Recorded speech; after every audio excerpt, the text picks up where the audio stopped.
Bismillahirrahmanirrahim. Assalamualaikum warahmatullahi wabarakatuh. Alhamdulillahirabbil alamin wa bihi nasta'in ala umuri dunya waddin. Wassalatu wassalamu ala syafi'ina wa habibina wa qudwatina Nabi Muhammad sallallahu alaihi wa alihi wa sahbihi wasallam. Pekerja bisa memberi manfaat kepada orangnya. Guru bisa memberi manfaat kepada muridnya. Atasan bisa memberi manfaat kepada bawahannya. Begitu pula bawahan bisa memberi manfaat kepada atasannya. Jadi pekerjaan itu sesungguhnya tidak mesti sesuatu yang berlandasan syariat. Paham? Su'ilan Nabi Muhammad sallallahu alaihi wasallam, pada suatu ketika Rasulullah sallallahu alaihi wasallam ditanya sama anak kecil, "Ya Rasulullah, jika aku tidak ikut berperang." Ini kan yang kita ketahui jihad itu berperang.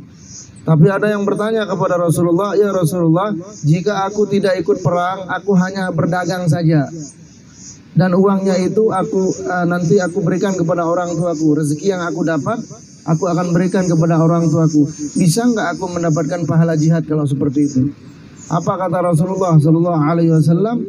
Seorang anak yang mencari rezeki untuk orang tuanya termasuk jihad di jalan Allah. Orang tua yang mencari rezeki untuk keluarganya termasuk jihad di jalan Allah. Seorang guru yang berprofesi sebagai pengajar, mengajarkan ilmu kepada muridnya termasuk jihad di jalan Allah. Jadi pekerjaan yang berpahala jihad di sisi Allah, yang mendapatkan berkah di sisi Allah, tidak hanya sesuatu yang berkaitan dengan agama, tidak hanya berkhutbah saja, tidak hanya mengajarkan ilmu agama saja, tidak hanya menjadi penceramah saja, Allah. Yang punya kemampuan di perkantoran, dia berkhidmah dari sisi perkantoran. Yang punya kemampuan untuk mengajar, dia berkhidmah dari sisi belajar dan mengajar. Yang punya kemampuan dalam kekuatan, misalkan dia mampu menjadi seorang polisi, dia berkhidmat melalui jalur polisi. Banyak cara untuk berkhidmat di jalan Allah Subhanahu wa ta'ala. Satu yang harus kita ingat, apapun pekerjaan, apapun profesi itu dimuliakan dan diberkahi oleh Allah Subhanahu wa ta'ala. Tapi ingat satu aja yang perlu kita perhatikan, yaitu ketika masuk waktu sholat, ketika ada kewajiban, kita nggak boleh tunda. Makanya di sini Allah Subhanahu wa ta'ala mengatakan di suratul Jum'ah, "Fa idza qudiyatus shalah fantashiru fil ard." Jika salat itu udah kalian kerjain, nyebar sudah.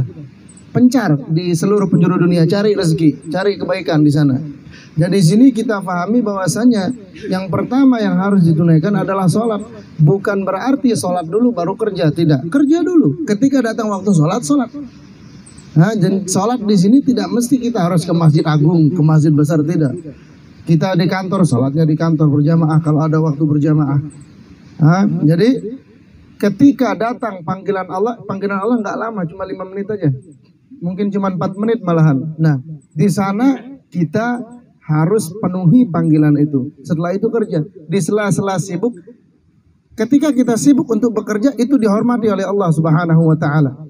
Ketika seseorang sibuk untuk mencari nafkah, pekerjaan yang mulia termasuk mencari nafkah. Bayangkan ketika kita mencari nafkah, mendapatkan gaji. Gaji itu kita gunakan untuk berzakat. Bagaimana berkahnya? Gaji itu kita gunakan untuk bersedekah. Bagaimana berkahnya? Gaji itu kita gunakan untuk menyantuni anak yatim. Bagaimana berkahnya? Jadi segala aspek itu sebenarnya bisa mendatangkan pahala dan bisa mendatangkan kebaikan dari Allah Subhanahu wa ta'ala. Bekerja, kalau kita bertanya siapa manusia yang pekerja keras, jawabannya adalah Nabi kita, Nabi Muhammad sallallahu alaihi wasallam. Kalau kita mau melihat siapa pekerja yang paling giat dalam bekerja, lihat Nabi Muhammad sallallahu alaihi wasallam. Sisi lain yang belum kita ketahui dari Nabi kita, Nabi Muhammad sallallahu alaihi wasallam, adalah beliau pekerja keras. Yang kita ketahui beliau berdakwah, beliau di masjid, beliau membaca Al-Quran, itu yang kita ketahui. Tapi ada sisi yang belum kita ketahui, yaitu Nabi Muhammad sallallahu alaihi wasallam seorang pekerja keras. Berapa kali beliau pergi keliling untuk berdagang, untuk mengembala. Satu aja kuncinya kalau beliau bekerja. Kenapa sih beliau itu banyak dicintai oleh orang ketika berdagang? Satu dia pegang, sifat jujur. Beliau adalah orang yang paling jujur ketika berdagang. Nah, kita kiaskan perdagangan ini dengan semua pekerjaan. Yang punya pekerjaan apapun, apabila dilandasi dengan jujur, maka pekerjaan itu diberkahi oleh Allah Subhanahu wa taala. Enggak heran Siti Khadijah tertarik pada Nabi Muhammad SAW yang usianya cuma 25 tahun. Siti Khadijah umurnya 45, jauh beda umurnya. Tapi senang, tertarik kepada anak yang masih kecil. Kenapa? Karena keuletan, karena kejujuran, karena amanah di dalam berdagang. Nah, ini kita bisa ambil, kita bisa petik hikmah dan pelajaran dari kisah Rasulullah SAW. Beliau adalah seorang pekerja keras sebagaimana yang sudah kita jelaskan.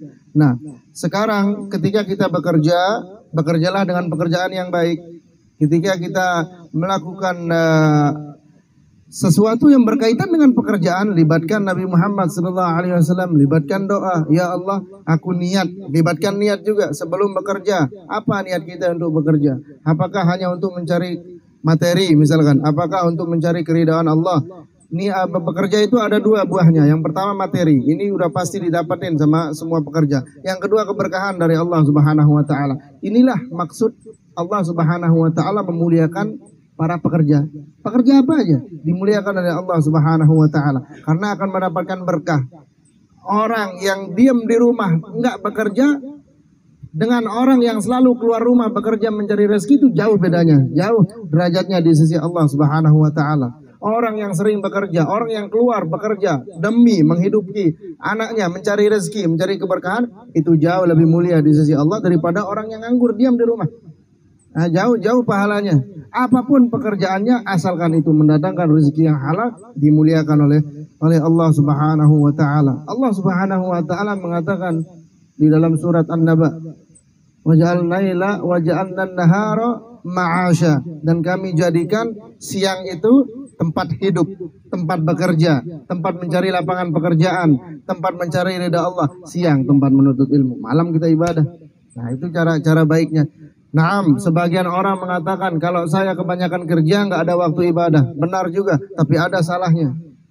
Ya, seketika orang itu pergi kerja dari pagi sampai malam, kerjanya itu apabila diniatkan dengan ibadah akan bernilai ibadah. Yang duduk di masjid selalu berzikir dan satunya keluar bekerja menempuh rezeki Allah, sama pahalanya. Sama pahalanya. Nah, tapi satu syaratnya, yang bekerja ini harus berniat, ya Allah, aku berniat pergi kerja untuk mencari ridha Allah, mencari rezeki untuk bisa menghidupi keluarga. Nah, itu akan diberkahi oleh Allah Subhanahu wa taala. Nah, jadi Allah sudah berpesan kepada kita bahwasanya ketika kita melakukan pekerjaan apapun, ya, itu enggak ada masalah. Yang penting pekerjaan itu tidak memudarkan orang. Yang penting pekerjaan itu tidak bersentuhan dengan sesuatu yang haram. Misalkan seseorang yang berdagang, ini banyak yang harus diperhatikan kepada pedagang. Banyak orang yang berdagang tidak memperhatikan apa-apa yang harusnya ada di dalam pemahaman berdagang. Alhasil mereka makan riba. Alhasil mereka ambil hak orang lain. Nah, makanya di dalam kitab Ta'alimul Muta'alim dijelaskan bahwasanya ilmu yang paling penting dituntut adalah ilmu hal. Ilmu hal di sini adalah ilmu yang berkaitan tentang apa sih yang kita butuhkan pada saat itu. Kalau kita menjadi pedagang, ilmu yang paling penting kita tuntut adalah ilmu tentang berdagang. Kalau kita bekerja, ilmu yang penting kita tuntut adalah ilmu tentang pekerjaan.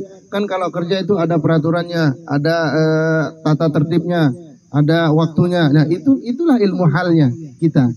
Ketika datang pekerja baru, bagaimana dia mempelajari tata tertib di kantor itu. Itulah ilmu hal bagi dia. Wajib dia taati, wajib dia tertipi.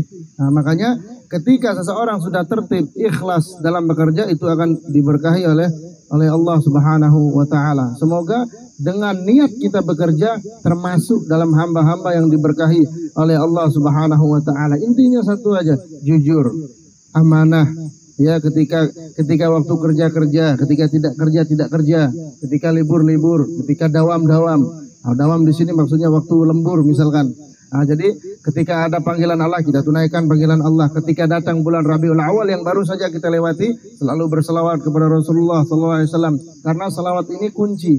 Di sela-sela kesibukan pekerjaan, sempatkan berselawat kepada Nabi Muhammad SAW. Semoga dengan kita bekerja mencari nafkah untuk keluarga, apapun pekerjaan kita, semoga diberkahi oleh Allah Subhanahu wa taala. Mungkin ini saja yang bisa kami sampaikan. Kurang dan lebihnya saya mohon maaf.